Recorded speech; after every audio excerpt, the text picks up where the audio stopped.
sentar um pouquinho. Gostaria de falar para os irmãos a respeito da nossa oferta, do nosso dízimo. Queria pedir aos irmãos também que nos ajudassem no evangelismo. Nós estamos começando o trabalho de evangelismo no final de semana aí. Estou só aguardando o negócio aí, lá da nossa igreja, ele está livre para fazer esse trabalho. Mas precisamos nos envolver e convidar pessoas, trazer pessoas novas para a casa de Deus. Amém? A palavra de Deus eu queria falar essa noite, se encontra em Lucas capítulo 9, versículo 13 a 17, que é bem conhecido.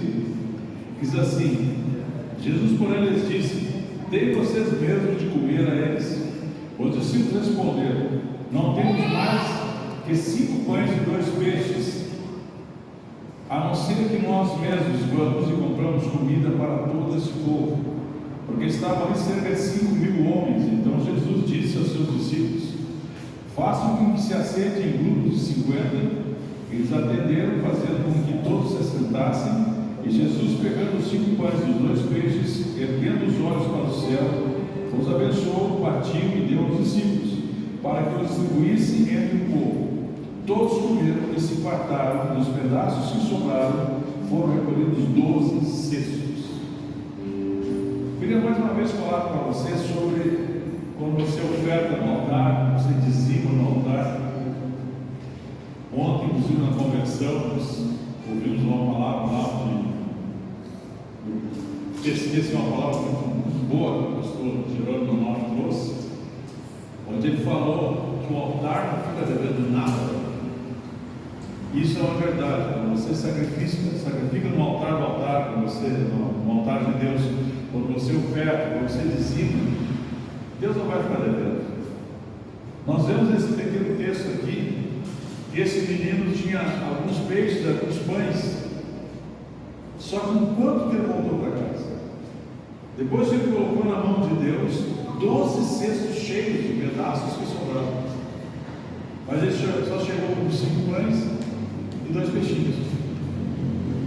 Chegou com tão pouca coisa que parecia não resolver nada. E não resolveria nada se não fosse a intervenção de Jesus. Isso nos mostra que quando nós colocamos na mão de Deus as coisas, é Deus que vai retribuir, é Deus que vai abençoar, é Deus que vai multiplicar. Então que você possa ter isso muito forte no seu coração. Porque o inimigo, a Bíblia diz que ele veio matar, roubar e destruir. Ele não quer que você entenda o propósito de Deus, ele não quer que você cumpra o propósito de Deus. Ele ataca nessa área que é tão sensível para você não ofertar, para você não dizimar, para você achar que a igreja é montada, que cai do céu as coisas para manter a igreja, não é assim. Achar que tudo se resolve simplesmente só orando. Não, tem a nossa parte. Jesus poderia muito bem mandar cair pão do céu e cair peixe do céu naquela multidão, mas ele não fez isso. Ele esperou que alguém se manifestasse com um pouco e ele abençoou o mundo. A mesma coisa na nossa vida. Se nós entendermos que o altar não fica devendo, eu não vou ter medo de ofertar, não vou ter medo de entregar meu dízimo na casa do Senhor.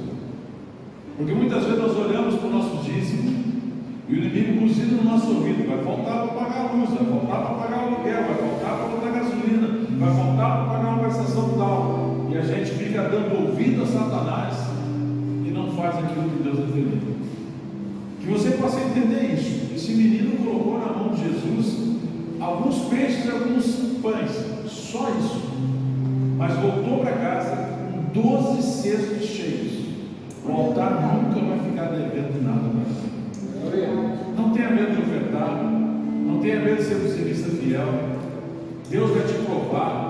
Vai ter dias que você vai dizer: eu não posso dizimar esse mês, e Deus está só olhando, vendo qual é a tua atitude. Se você crê na palavra, se você obedece, se você anda nos mandamentos do Senhor, Ele vai multiplicar na sua vida. Isso é certo, não é bíblico.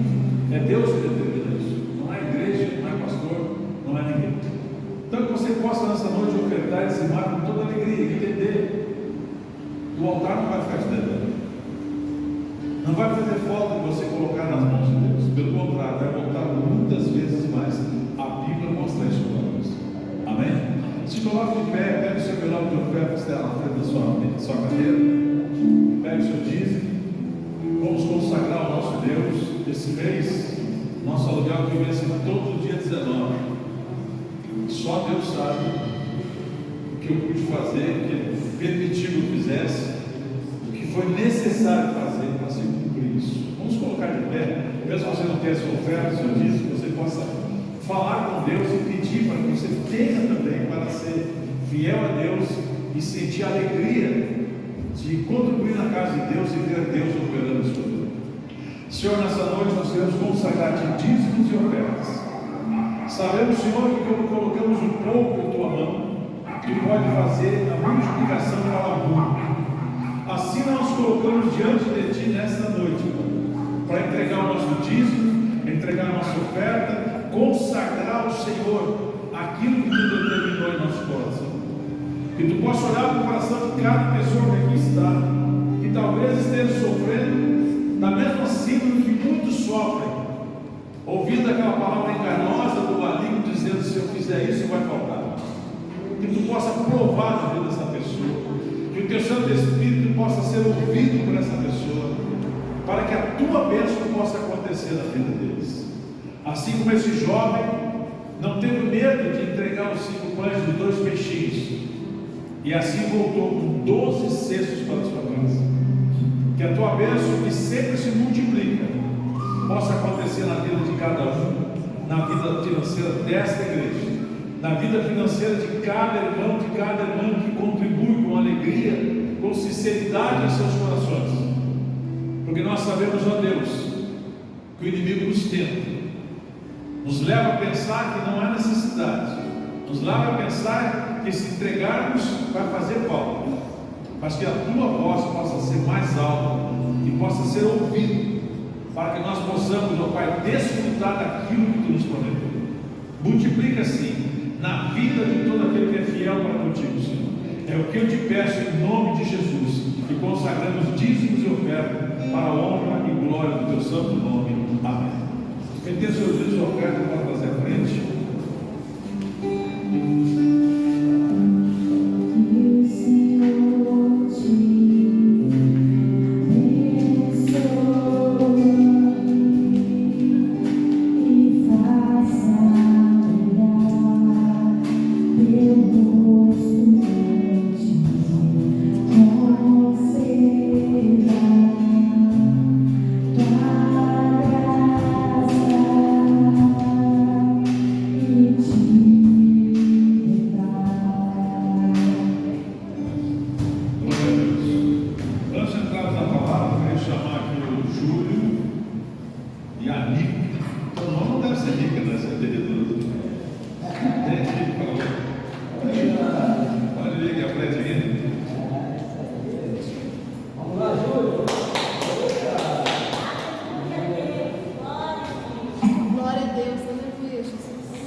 Nós vamos hoje consagrar o Júlio.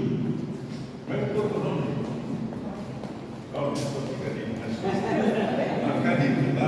Essa é a rica. Não dando mais um pouquinho mais difícil de pronunciar. Mas eles vão ser consagrados cooperadores do diaconato.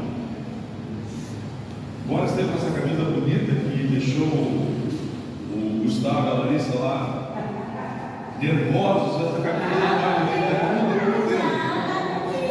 mudou o modelo. Vocês querem agora a segunda camisa tem que pagar.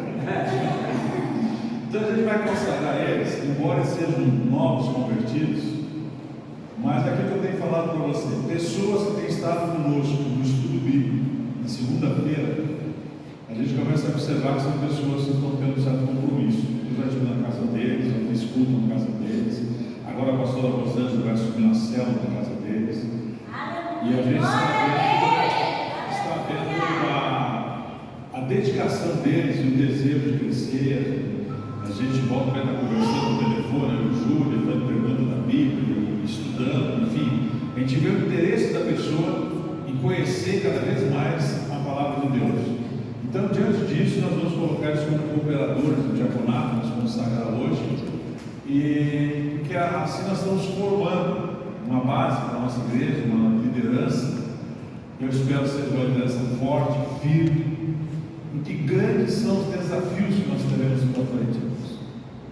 Vai chegando no final do ano, igreja na praia é complicado no final de ano, a gente sabe disso, já daqui a alguns anos, todo mundo arruma trabalho no final do ano, fica mais difícil de vir na igreja, mas a sua fidelidade no dízimo, nos ofertas, com o seu comparecimento no dia que dá para comparecer, pneu servo, você às vezes chega atrasado, tem que vem correndo lá da Arraial do Cabo, né? Você trabalha em Arraial do Cabo e vem igual para a igreja. Então nem todos têm essa disponibilidade, nem todos conseguem. Então, final de ano, é muito complicado para a igreja na praia, não é só aqui, em todo lugar é assim, tá?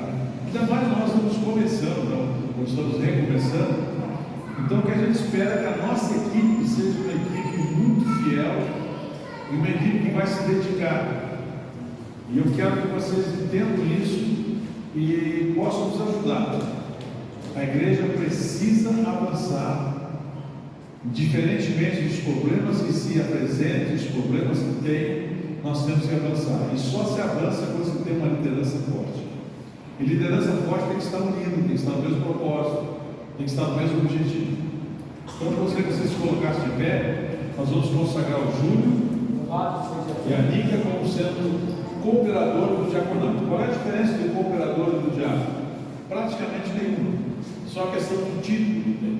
Tá? O cooperador vai trabalhar exatamente como um diácono trabalha, e depois, quando passar um período, vai ser consagrado como diácono oficial. Tá bom? Estenda suas mãos para cá e vamos orar e consagrar eles.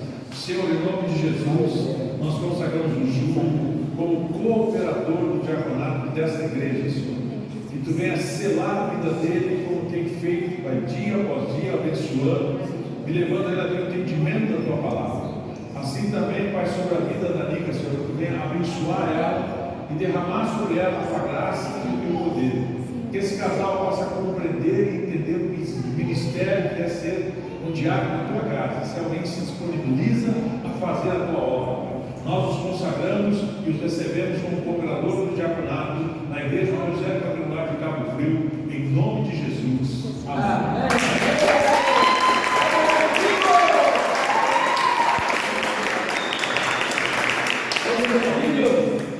Antes de nós entrarmos na palavra, eu queria que o Júlio falasse alguma coisa, porque ontem ele foi na convenção conosco. Olha, a nossa convenção estava simplesmente extraordinária. Palavras de fogo, palavras de poder. A gente saiu verdadeiramente com um crescimento espiritual de lá. Glória a Deus, É muito importante. Quando você puder ir, quando a gente avisar que vai ter, claro que você no próximo ano, né? Mas seguindo tem eventos lá, você possa ir para conhecer. Eu gostaria que o Júlio, chegando agora na igreja, que ele dissesse em poucas palavras o que ele viu, o que ele sentiu. Inclusive Deus fez uma prova com ele lá. Foi uma bênção. Fala. Não sei nem como explicar assim em palavras, mas foi uma bênção tão grande que eu fiquei igual criança, sabe? Eu me enchi da presença de Deus mesmo. Aquilo me deu um êxito, eu não sei nem como explicar. Aí o pastor, que é bispo, né, o Jerônimo, ele orou pela família, né, o Salmo 91. Aí o pastor até tinha mandado mensagem para mim, fala: Júlia, a gente vai ficar lá o dia todo, não leva a tua Bíblia não, que ela é muito grande, vai no teu telefone e leva o seu telefone. Aí na hora da oração lá do Salmo 91, ele mandou os irmãos botar a mão em cima do Salmo 91 e orar, e orar pela família, né? Aí ele, para provar que a família estava protegida no Salmo 91, ele falou: você não vai conseguir tirar sua mão de cima do Salmo 91. E realmente não dava para tirar. A minha mão tremia, eu tentava tirar, ela tremia, não saía de cima do Salmo 91. Enquanto ele não terminou de entregar a bênção, a oração, lindo, aquilo lá, ano que vem, vou de novo, em nome de Jesus, aquilo é muito bom.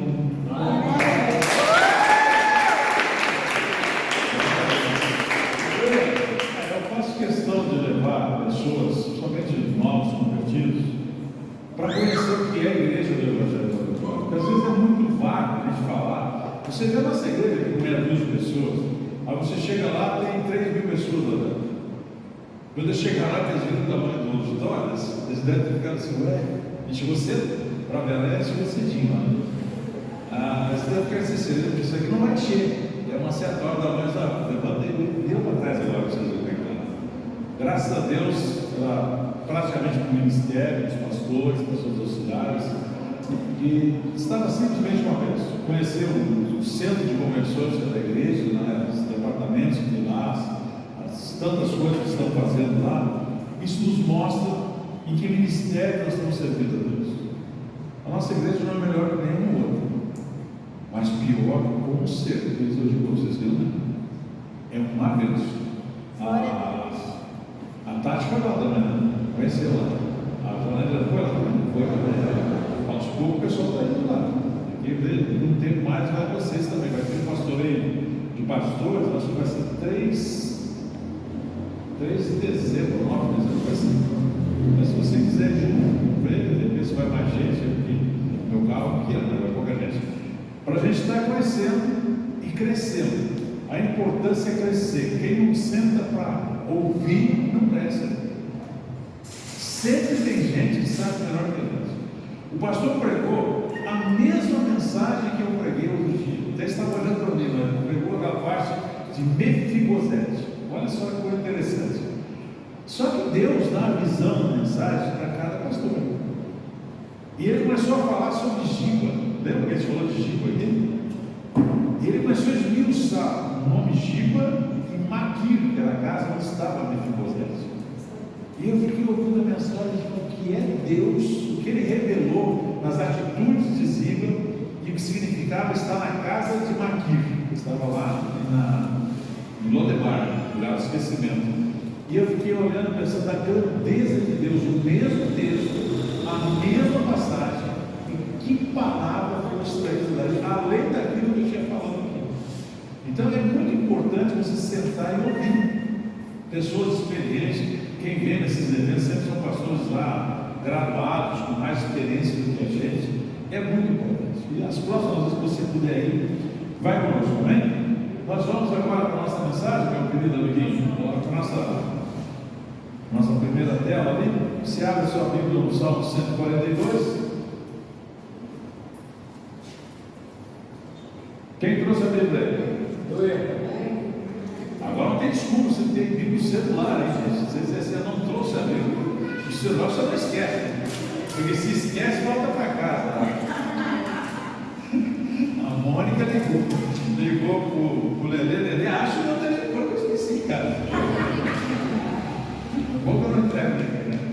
Ó, caverna mostra a fragilidade humana e revela o cuidado e a providência de Deus. Salmos 142. Se der para colocar aí, coloca no boletim.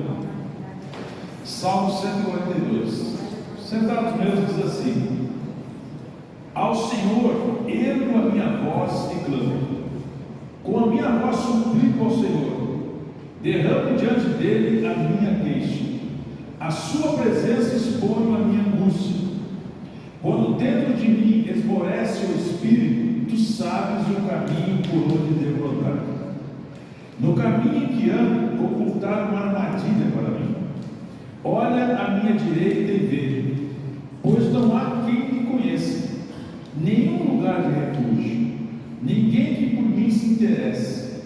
A ti clamo, Senhor, e digo: tu és o meu refúgio, a minha porção na terra dos viventes. Atende ao meu clamor, pois me sinto muito fraco. Livra-me dos meus perseguidores, porque são mais fortes do que eu. Tira minha alma do cárcere, para que eu dê graças ao teu nome. Os justos me rodearão quando me fizeres este bem. Amém. A epígrafe desse salmo está escrito assim: oração que fez Davi quando estava na caverna. Fecha teus olhos. Senhor, nesta noite, que tu possa falar conosco com profundidade, que somente o teu querer seja aqui revelado, somente a tua vontade seja aqui realizada. Trata dos nossos corações, em nome de Jesus. Amém. Pode deixar aquela tela azul, tá? Salmos. Eu queria falar com você hoje, na realidade, abordando 2 salmos. Um eu não li e esse aqui eu li. Você vai encontrar o Salmo 57 e o Salmo 142, que é Davi, pouco antes de entrar na caverna de Adulão. Todo mundo fala caverna de Adulão, Davi vai para lá, encontra aqueles homens rebeldes, aqueles homens desprovidos de honra, homens rejeitados, homens endividados, diz a Bíblia, e se tornam um grande exército da Bíblia. Mas o que leva Davi até a caverna de Adulão? Para você entender isso, você precisa ler 1 Samuel, capítulo 21, 22, 23 e 24. Para você ler em casa. Para você ver as coisas que acontecem. Nós entramos no capítulo 21 de 1 Samuel. Davi está fugindo de Saul. Está indo embora porque Saul se rebelou contra ele e quer matá-lo. No capítulo 21, ele vai chegar no tempo onde tem um sacerdote chamado Aimeleque.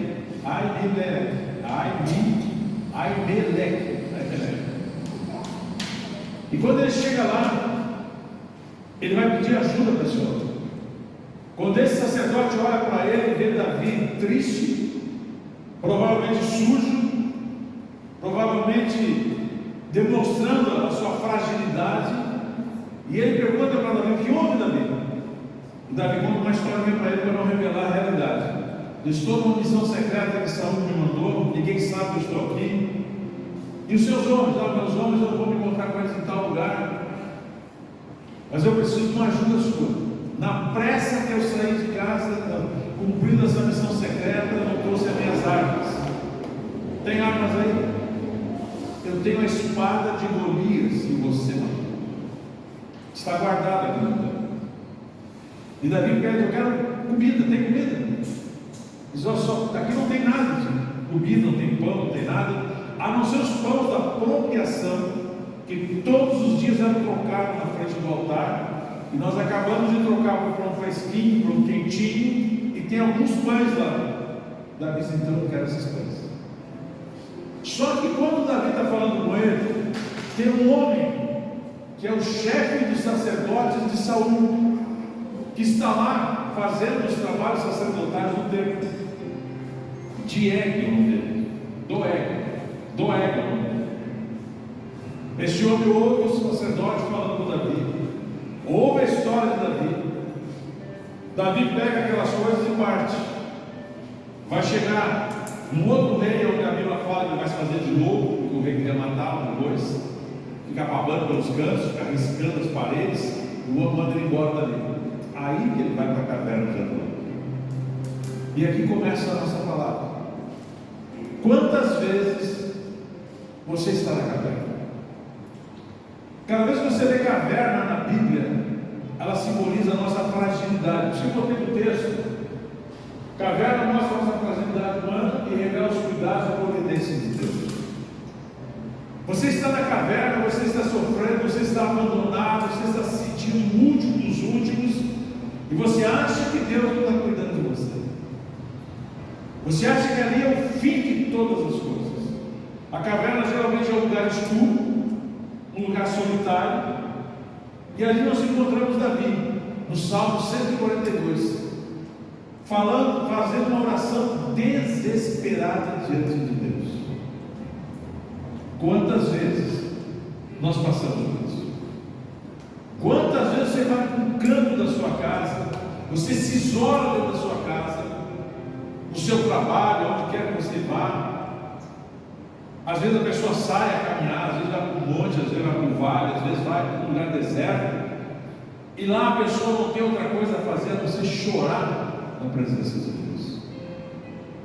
Mas aquele choro é um choro de abandono, é um choro onde a gente acha que ninguém está se importando conosco. Por isso que Davi, a gente lendo, ele começa a dizer: ah, Senhor, ergo a minha voz e clamo ao Senhor, né? Ergo a minha voz e clamo, com a minha voz suplico ao Senhor, derramo diante dele a minha queixa, a sua presença exponho a minha angústia. Ele está um homem fragilizado, um homem que foi levantado de trás das ovelhas, que venceu Golias, que foi considerado um grande homem dentro do exército de Saul, que venceu tantas batalhas, mas quando toda essa glória começou a aparecer na vida desse homem, também surgiu a inveja. E a inveja muitas vezes nos empurra para a guerra. Quando Saul começou a sentir inveja dele, passou a perseguir aquele que ajudava ele, aquele que tocava a sua harpa para que o espírito imundo saísse de Saul, aquele que venceu Golias quando ninguém queria lutar. Agora Saul se volta contra ele. Às vezes nós estamos vivendo a mesma história, guardada em algumas proporções. Pessoas que nós ajudamos, pessoas que nós estendemos as mãos, pessoas que foram caras para nós, pessoas que nós gostamos, pessoas que nós honramos, que nos traem e nos desonram. E isso nos incomoda. E quando chega na caverna, ele começa essa oração, mostrando toda a angústia, todo o sentimento que ele está tendo. Eu estou sozinho, Senhor. As pessoas me perseguem. Ninguém gosta de mim. Ninguém vem a mim. E a gente fica olhando assim, pensando, Davi tem um coração segundo a vontade de Deus. Por que está passando isso? Aí você começa a aprofundar um pouco o estudo da palavra, e você vai ver que aquele homem, aquele sacerdote que deu pão para ele, onde estava Doeg, um sacerdote de Saul, ele vai depois chegar para Saul e vai dizer: eu vi. Saul inquiria as pessoas, né? Ele vai dizer: eu vi esse sacerdote, Aimeleque, dando pão e dando espada para Davi. Então Saul manda chamar todos os sacerdotes e levitas daquele tempo, são 85 pessoas. Ele inquire eles e diz: vocês estão contra mim, vocês estão ajudando Davi, eu quero matar Davi. Ele chama os soldados e manda os soldados: matem todos. Era tão forte o respeito que se havia com os sacerdotes que nenhum soldado quis matar eles. O soldado que era treinado para fazer isso não quis fazer. Mas Doeg, que era sacerdote, estava esperando: agora você mata ele. E ele matou os 85 sacerdotes na frente de Saul. Saiu dali e foi lá na aldeia que eles moravam e matou as mulheres, os homens, as crianças que mamavam no peito, os jumentos, as ovelhas, tudo. O sacerdote fez isso. Às vezes você olha para alguém, você espera uma grande referência daquela pessoa, e aquela pessoa não é aquilo que você espera. Quantas vezes você é traído por títulos ou traído por pessoas que estão do seu lado? Por pessoas que você um dia apoiou, um dia você ajudou. Quantas vezes? Quando eles fizeram essa matança, um filho de Aimeleque sobreviveu. O nome dele é Abiatar. Ele consegue sobreviver no meio daquele mundaréu de gente morta, e ele consegue fugir, se arrastar, sei lá como foi. Ele chegou lá na caverna de Adulão e contou para Davi o que aconteceu. Agora presta atenção na revelação. Às vezes você está no fundo do poço e assim: não tem o que acontecer mais na minha vida, eu não vou descer mais. Engano-se. Quando Abiatar começa a falar para Davi: Davi, Doeg contou que meu pai te ajudou, e por meu pai ter dado o pão e a espada de Golias para você, ele matou os 85 sacerdotes, foi na nossa terra, na nossa cidade, e matou todo mundo, inclusive as criancinhas que mamavam. Sabe o que Davi disse? Depois você entra nessa mão: a morte deles pesa sobre ele. O homem que estava se arrastando na caverna, que estava abandonado, agora recebe aquela carga dizendo: eu sou o culpado da morte dessa gente. Quantas vezes você está numa luta e você acha que daqui não passa, daqui a pouco acontece outro negócio, você afunda um pouco mais. E aí as coisas começam a subir o coração do homem, e o homem começa a ficar triste. E a primeira coisa que nós pensamos, e aí está a diferença do nosso coração, do coração de Davi, nós começamos a achar que Deus se esqueceu de nós. Mas olha Davi orando, versículo 3: meu Deus, quando dentro de mim esmorece o espírito, tu sabes o caminho por onde eu devo andar. No caminho que ando,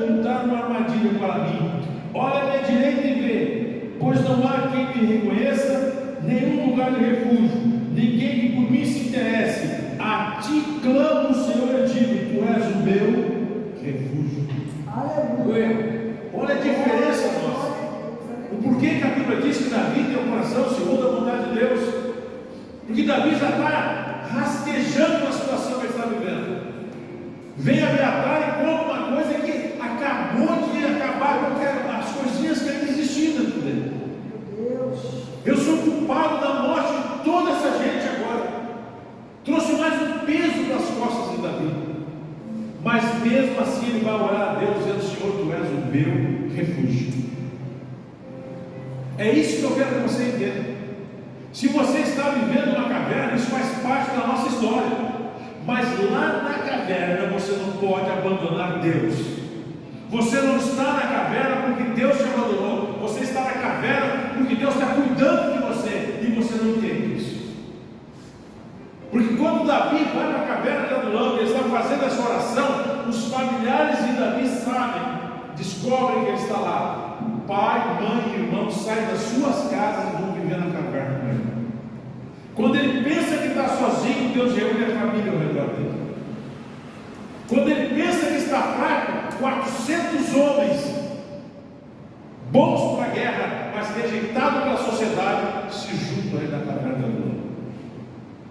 Aí você entra na segunda parte que eu coloquei aqui e revela o cuidado e a providência de Deus por você. Por isso que você não pode se apavorar. Por isso que você não pode negar o Senhor. Por isso, pior que esteja a sua situação, você tem que se manter firme, falando com Deus, sabendo que Deus é o teu refúgio. Ele não vai te levar. Ele vai fazer um milagre. Alguma coisa vai acontecer, Ele está trabalhando com você. Davi naquela caverna, que era um lugar de suplício, que era um lugar de sofrimento, que era um lugar que estava fugindo, que era um lugar que ele não queria estar ali, mas era o único lugar que ele podia se esconder, o único lugar que ele podia ficar imune às coisas de Saul. Lá Deus encontra ele, e Deus coloca a família do lado dele, e coloca 400 soldados no lugar dele. Lá Deus começa a tratar na vida de um homem que achava que não tinha mais nada para fazer. Talvez você está pensando no seu casamento, está pensando nas suas dívidas, está pensando na sua empresa, está pensando no seu filho, na sua filha.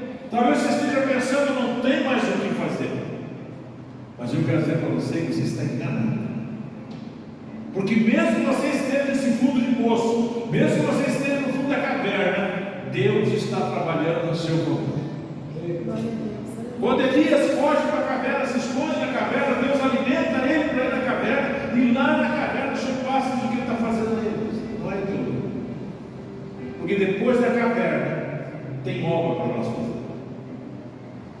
Davi teve que ungir, Elias teve que ungir reis. Davi sai da caverna e se torna um grande guerreiro, maior do que ele era antes. Mas eu quero parar e falar com você sobre isso. Como está a sua vida hoje? Que luta você está travando? Qual a batalha você está travando nesse momento? Como é que você está se sentindo? Abandonado? Esquecido? Talvez passou na sua cabeça que Deus não se importa com você. Está errado. Davi, toda a sua súplica, em todo o seu sofrimento, ele disse: Senhor, tu és o meu refúgio. Ele sabia que Deus não ia abandonar ele, mas ele está sendo perseguido. Ele era um homem conceituado que vivia num palácio, que vivia uma vida de resplendor. Agora ele está fugindo de ninguém, não tem ninguém perto dele. Mas ele disse: Senhor, tu és o meu refúgio. Eu não sei o que você passa, o que se passa na sua vida. Mas a gente encontra tantas pessoas, como você vê falar: fulano tentou suicídio, fulano fez isso, fulano cometeu um desatino, porque a pessoa estava na caverna e achou que Deus não estava lá. Isso é a diferença nossa que temos Cristo no coração. A caverna vai fazer parte da nossa história, sim, mas nós vamos sair mais do que vencedores. Quando você estiver na luta, não desanime, não pare de orar, não pare de clamar, não pare de glorificar o nome de Deus, porque a Bíblia diz em tudo dá graça. Você não pode desistir. Deus não te fez para desistir. A Bíblia diz lá nos Salmos que o Senhor não tem prazer na vida daquele, na alma daquela que retrocede. Ele não tem prazer naquele que recua. Recuar nesta hora é você abandonar a fé. É você achar que Deus não está cuidando de você. É você achar que o que está acontecendo com você é porque Deus fechou os olhos e não quer saber de você. Não. Quem quer que você pense isso é Satanás. Deus está sempre no controle. Se você passar pela caverna, você vai sair mais forte. Se você passar pela fornalha, o fogo não vai arder em você. Você precisa saber que Deus não vai deixar você de forma alguma. Mas vai ter horas que vai parecer, mas é só parecer. Tem horas que nós esquecemos o que a Bíblia diz. A Bíblia diz que Deus não dá provação maior que eu possa suportar. Então por que eu vou desistir? Quando você enfrentar uma luta e você tiver vontade de desistir, pense nisso. Deus não me dá provação maior que eu possa suportar. Às vezes é duro isso aí. Você fica olhando para a Bíblia e fica achando, nossa, realmente Deus salvou fulano, Deus salvou alguém. Mas olha para Jesus, Filho de Deus, sendo preso no Getsemane, sendo acorrentado, sendo colocado no trono, sendo surrado pela azorregue, que é aquele rei, um couro e com pontas de osso e ferro na ponta, que cravavam na pele de Jesus. Olha para isso. Aí quando você olha, você vai entender o que Jesus falou lá atrás. Senhor, passa de mim esse cálice. Por quê? Porque a luta era pesada demais. A batalha era muito grande. Mas ele disse, Senhor, que seja feita a tua vontade. E a vontade de Deus é que ele passasse por isso. E com certeza Jesus deve ter sido alimentado em Deus, porque a Bíblia diz que quando ele orava lá no Getsemane, depois que ele disse, Senhor, que seja feita a tua vontade pela terceira vez, a Bíblia diz que os anjos do Senhor vieram e serviram Jesus. Nós imaginamos que é comida. Pode ser comida, porque Jesus também tem corpo, mas daquilo Deus alimentou a alma dele, para que lá na cruz ele suportasse e dissesse, Pai, em tuas mãos entrego o meu espírito. Está consumado, eu venci. Aí nós olhamos para nós e nós nos queixamos tanto, reclamamos tanto, achamos que Deus nos abandonou. Aí você fala com uma pessoa, fala com outra, você vê que a luta daquela pessoa às vezes é muito maior do que a nossa. O fundo do poço daquela pessoa é muito mais baixo do que o nosso. A caverna na vida daquela pessoa é pior do que a nossa. Mas nós olhamos para nós e nos achamos o último dos últimos. Então, quando eu olho Davi, um homem conceituado, irmãos, as pessoas, eles viam Davi passando, eles cantavam um coro dizendo que Saul venceu milhares, mas Davi venceu dezenas de milhares. Isso aí provocou um ciúme na vida de Saul. Pessoas olham para você, dizem que ele venceu as drogas, ele deixou a bebida, ele deixou o cigarro, ele deixou a jogatina, ele deixou a prostituição, ele mudou de vida, ele é uma pessoa agora correta, uma pessoa digna. Você fica olhando assim, nossa, tá, que maravilha, estou na casa de Deus, mas cuida com a inveja, cuida, porque ela vem para destruir você. É uma arma que Satanás usa. Por isso nós temos que estar blindados pelo poder de Deus em nossa vida. Não deixar entrar no nosso coração aquilo que a gente fez. Achou que eu sou o bambambam da história. Não, nós somos simplesmente pessoas que Deus usa. Estamos a serviço do reino. Mas se Primeiro, você analisando o capítulo 142 de Salmos, você vai ver que Davi chora na presença de Deus. Você vai ver que ele reconhece as coisas na presença de Deus. Você precisa confessar a Deus. Você precisa se arrepender do seu passado de pecado. Meu Deus. Não adianta nós ficar batendo no peito e dizendo eu não me arrependo. Se não tem arrependimento, não tem mudança de vida. Não adianta. É uma regra de Deus e acabou. Não adianta querer mudar isso aí. Ou Deus fala forte no meu coração e diz: Paulo, tu precisa te arrepender daquilo que tu fez. Tu tem que sentir remorso, tu tem que sentir tristeza, tu tem que sentir vergonha do que tu fez. E isso mostra que você se arrependeu. Aí você vai entender que Davi começa a dizer: Senhor, eu abro a minha alma diante de ti, a minha súplica diante de ti. Eu estou desesperado, Senhor. Eu preciso de milagre na minha vida, mas eu sei que tu és o meu refúgio. Não tem ninguém comigo aqui, Senhor. Não tem ninguém olhando para mim. Não tem ninguém que me ajude. Pelo contrário, não tem nada. Mas tu és o meu refúgio. Essa é a nossa diferença para Davi. Davi tem um coração que, mesmo na pior angústia da vida dele, ele está firmado na fé. Quando que nós muitas vezes endurecemos da fé na hora da luta.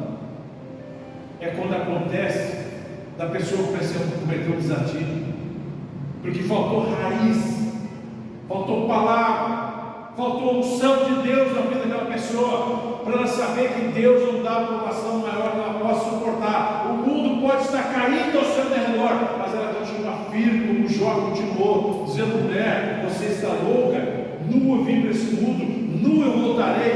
O homem está lá podre dentro de um lugar cheio de cinza, num buraco, se coçando com um caco de telha. Ele está dizendo: nu eu vim para esse mundo, nu eu voltarei. Deus me deu, Deus tirou. A confiança que esse homem tinha em Deus, a confiança que Davi demonstra aqui. Meu Deus. É isso que Deus quer que a gente entenda.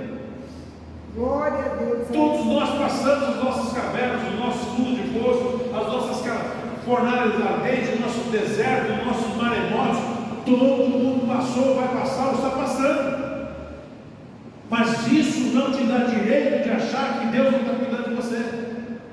Por isso o texto que eu coloquei foi esse aqui. A caverna mostra a fragilidade humana. Eu sou fraco, você é fraco, nós somos fracos. Dentro dessa fragilidade, mas revela o cuidado e a providência de Deus. Meu Deus. Olha o que está acontecendo ao seu redor enquanto você está na caverna. Observe o que está acontecendo enquanto você está na caverna. Enquanto você está no fundo do poço. Para um pouco de murmurar e começa a pensar o que está acontecendo. Você vai ver que não faltou comida, você vai ver que não faltou isso, você vai ver que não faltou aquilo, você vai ver que no pior dos piores alguma coisa está acontecendo que é bom. Eita, glória a Deus. Mas Satanás ele cega a gente para não enxergar isso aí. Você só vê problema, você vai afundando. É isso que Satanás quer. Mas Deus nunca deixou de trabalhar. Deus queria que Davi se reunisse com a família. Apareceu a caverna. Deus queria dar um grande exército forte, imbatível para Davi. Foi lá na caverna. É lá que aparecem os 30 valentes de Davi. É lá que se forma um exército de 400 homens que chama a atenção do mundo e se forma até hoje. Do poderio que tinha aqueles homens que ninguém dava nada por eles. É de lá que sai Samar, que vai defender um campo de trigo, com a espada vai mudar na mão dele, ele vai lutar até da manhã até anoitecer e vai vencer não sei quantos mil homens lá. É ali, é nessa caverna que Deus dá isso para Davi. É na caverna que Deus está forjando a sua fé. Depois que você passa por algum tipo de problema, você sai forte. Meu Deus. Na época da Covid, que Deus realmente acaba com esse troço aí, definitivamente.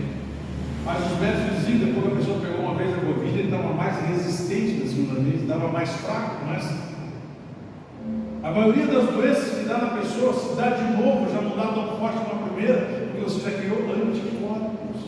Eita. Se você está na caverna e sobreviveu à caverna, você tem força para enfrentar as lutas que vão chegar na frente e você vai tirar de letra. Meu Deus, aleluia. É isso que Davi tinha em mente. Deus vai me dar essa vitória. Mas eu preciso falar com Deus. Você tem que entender que Deus é Deus de relacionamento. E quando eu abro meu coração, quando eu rasgo meu coração diante de Deus, Ele começa a ver quem eu sou. Você acha que a luta vem só por vir? Não. Israel passou 40 anos andando no deserto. O que a Bíblia diz no final dos 40 anos? Que Deus experimentou o povo para que saísse de dentro deles o velho homem, aquele espírito de escravidão que vivia no Egito. Eles tinham que pôr para fora aquilo que era do homem. A caverna faz arrancar de nós as coisas que são nossas. E a gente aprende a depender do Deus Todo-Poderoso. Deus, forte saída. A gente aprende a olhar para Deus e dizer: Deus nunca falhou. Glória a Deus, aleluia, Jesus. Às vezes você olha para trás assim: como é que eu passei por isso? Pode olhar para trás na sua vida. Você vai olhar para trás e falar: como eu sobrevivi isso aí? Você vai ter uma única resposta: foi Deus que me ajudou. Meu Deus, verdade, Jesus, aleluia. Todo mundo já passou por uma coisa assim. Aleluia, Glória a Deus. aleluia. Glória, glória, glória. Glória a Deus, aleluia, Jesus. Eu lembro uma vez eu guardei um material para me estudar o porquê que eu quebrei. Quando eu melhorei de vida, eu fui acertar, eu peguei todo aquele papelado, olhei, analisei aquilo. Sabe quantos anos eu cheguei? Eu não quebraria o cabelo. Eu sabia negociar melhor do que eu. Só que a situação estava tão difícil que eu cheguei à seguinte conclusão: foi Deus que me tirou de lá, porque eu sozinho não podia. Como eu entrei naquela situação, não sei. Como eu saí, sem menos ainda. Só sei que Deus tirou. Meu Deus. Assim Deus vai fazer isso aí. Aleluia. Mas Glória a guarda, Deus. lê esse salmo, ele é tremendo. Nós falamos ali: Tu és o meu refúgio, a minha porção na terra dos viventes. Você sabe o que significa minha porção na terra dos viventes? Às vezes fala porção e vai pensar: é um colher de arroz, né? É uma porção de batata frita. Não. Porção é a minha herança que Deus me deu. Isso significa herança. Você tem herança em Deus. Você é co-herdeiro de Cristo. Você não é qualquer coisa. Você não é qualquer coisa. Então Davi está falando aqui, dizendo: a minha porção, tu és o meu refúgio, a minha porção na terra dos viventes. Atende ao meu clamor, pois me sinto fraco.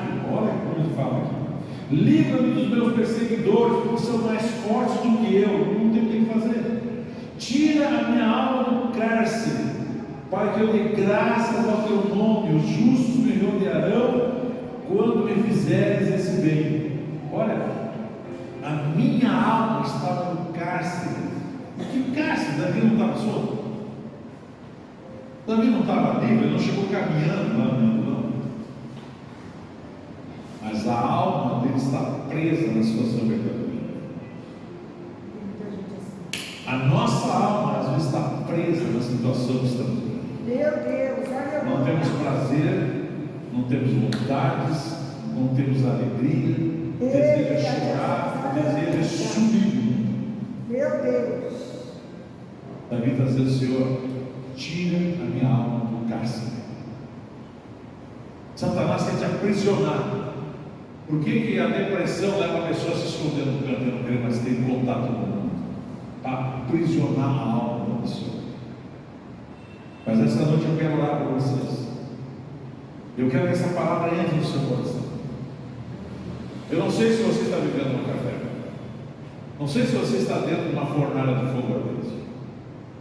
Mas se Deus preparou essa palavra, mandou trazer essa palavra, é porque Deus quer falar com alguém, ou já está falando. Você não nasceu para viver na caverna. O Senhor passa na caverna onde está Elias, diz: Elias, sai para fora. O que tu faz aí? Não outras palavras dizendo: aí vai teu lugar.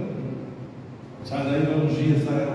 Sai daí para ungir o rei. Sai daí e ele vai levantar Eliseu para o teu lugar. Há uma missão para você, além dessa situação que você está vivendo. Há algo grande que Deus quer fazer a partir de você. Então não deixe a caverna entulhar a sua alma. Não deixe a caverna ser o cárcere da sua alma. Mas deixa Deus ser Deus em sua vida. Se coloque de pé. Se coloque de pé. Feche os teus olhos. Eu gostaria que você começasse a falar com Deus. Glória a Deus. Mas que você falasse que nem Davi falou. Que você possa abrir a sua alma e dizer: Senhor, eu estou vivendo isso. Que você possa entender o propósito de Deus em todas as coisas. Abre o seu coração a Deus. Se tem coisas para confessar, confesse. Se você não consegue se arrepender de coisas que você fez, fala com Deus. Peça para Deus tocar no seu coração, para Deus revelar. Mas fale com Deus. Comece a orar. Senhor, essa noite a tua palavra nos fala de um homem que foi se refugiar na caverna, Deus, fugindo de tudo e de todos. Lá esse homem, Senhor, chegou arrasado, achando que era o último dos homens. Mas uma coisa ele carregou consigo. Ele carregava consigo que tinha um Deus ao qual ele podia abrir sua alma, sofrer e pedir socorro para esse Deus. Essa noite nós estamos na tua casa. Há teólogos que falam que a igreja é uma caverna que nós chegamos para sermos renovados e tratados por ti. Que essa noite, Senhor, tu possa tocar na vida das pessoas que aqui estão. Eu quero pedir a ti, Espírito Santo, que tu venha mover o coração desse homem, o coração dessa mulher, desse jovem, para dar um passo de fé, uma decisão de abrir o coração diante de Deus, não diante de nós, de falar contigo como Davi falou. Davi dizia para ti: Senhor, olha do meu lado, não tem ninguém. Senhor, os meus perseguidores são mais fortes do que eu, não tem como eu lutar. Senhor, eu não tenho atitude, eu não sei o que fazer, Senhor. Eu só sei que tu és o meu refúgio, por isso eu estou falando. Que essa noite tu possa te revelar para este homem, para essa mulher, para esse jovem, que tu és o Deus que é o mesmo de ontem, de hoje e o será eternamente. Tu és o Deus que cura, tu és o Deus que liberta, tu és o Deus que leva alimento na cabeça, tu és o Deus que chama para fora, tu és o Deus que revigora as forças. Nessa noite, toca no coração do meu irmão, em nome de Jesus. A igreja dos olhos fechados. Eu quero chamar à frente pessoas que tenham coragem de dizer: Senhor, eu estou passando por uma caverna e eu preciso abrir meu coração para ti. E muitas vezes eu quero, mas não consigo abrir para Deus. Então eu quero um coração segundo o coração de Davi, para poder falar contigo e ter um coração segundo a tua vontade. Quero que você saia do seu lugar e venha à frente.